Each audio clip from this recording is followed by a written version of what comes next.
Break બાદ ફરી એકવાર આપનું સ્વાગત છે અને 5 રાજ્યોના પરિણામ આવી રહ્યા છે। ખૂબ રસપ્રદ પરિસ્થિતિ અત્યારે દેખાઈ રહી છે, ખાસ પશ્ચિમ બંગાળમાં કે જ્યાં નેક ટુ નેક કાંટે કી ટક્કર ભારતીય જનતા પાર્ટી અને ટીએમસી વચ્ચે દેખાઈ રહી છે। ભારતીય જનતા પાર્ટી 86 પર આગળ ચાલી રહી છે, ટીએમસી 86 પર આગળ ને ભારતીય જનતા પાર્ટી 91 ઉપર આગળ ચાલી રહી છે। ક્યારેક લીડ વધી રહી છે, ક્યારેક લીડ ઘટી રહી છે। શરૂઆતના રૂઝાન આવી રહ્યા છે, ખૂબ રસપ્રદ રૂઝાન આવી રહ્યા છે। ભારતીય જનતા પાર્ટી આગળ તો છે પણ એટલી બધી લીડ નથી દેખાઈ રહી અને હવે ઈવીએમની ગણતરી શરૂ થઈ ચૂકી છે અને પ્રીતિ હવે ખરાખરીનો જંગ જોવા મળશે। બિલકુલ ખરાખરીનો જંગ જોવા મળશે। 293 બેઠક, આમ ટોટલ 294, પરંતુ 147 બેઠક જોઈએ બહુમતી માટે ને એમાં ભારતીય જનતા પાર્ટી જે માત્ર 77 બેઠકમાં સમેટાઈ ગઈ હતી, અત્યારે ટીએમસી ને ટક્કર આપી રહી છે, આગળ ચાલી રહી છે। ભારતીય જનતા પાર્ટી 94 બેઠક ઉપર અને ટીએમસી 88 બેઠક ઉપર આગળ ચાલી રહી છે।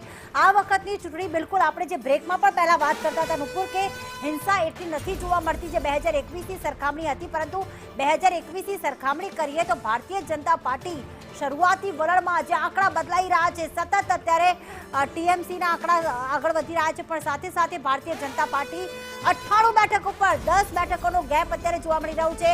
ટીએમસી 88 બેઠક ઉપર અત્યારે આગળ ચાલી રહી છે। બિલકુલ અત્યારે ટીએમસીની આગળ ભારતીય જનતા પાર્ટી નીકળી ચૂકી છે અને ગઈ વખતના જે પરિણામ હતા 77 બેઠકો શૂન્યમાંથી સર્જન ભારતીય જનતા પાર્ટીએ અહીંયા આગળ કર્યું છે અને આ વખતે શું એ સંપૂર્ણ સર્જન થશે કે કેમ, પળે પળના અપડેટ્સ સૌથી પહેલા સૌથી ઝડપી માત્ર સંદેશ ન્યૂઝ પર દિવસભર આપને બતાવતા રહીશું। કાંટે કી ટક્કર છે, ક્યાંય જતા નહીં, થોડી વારમાં પાછા આવીએ।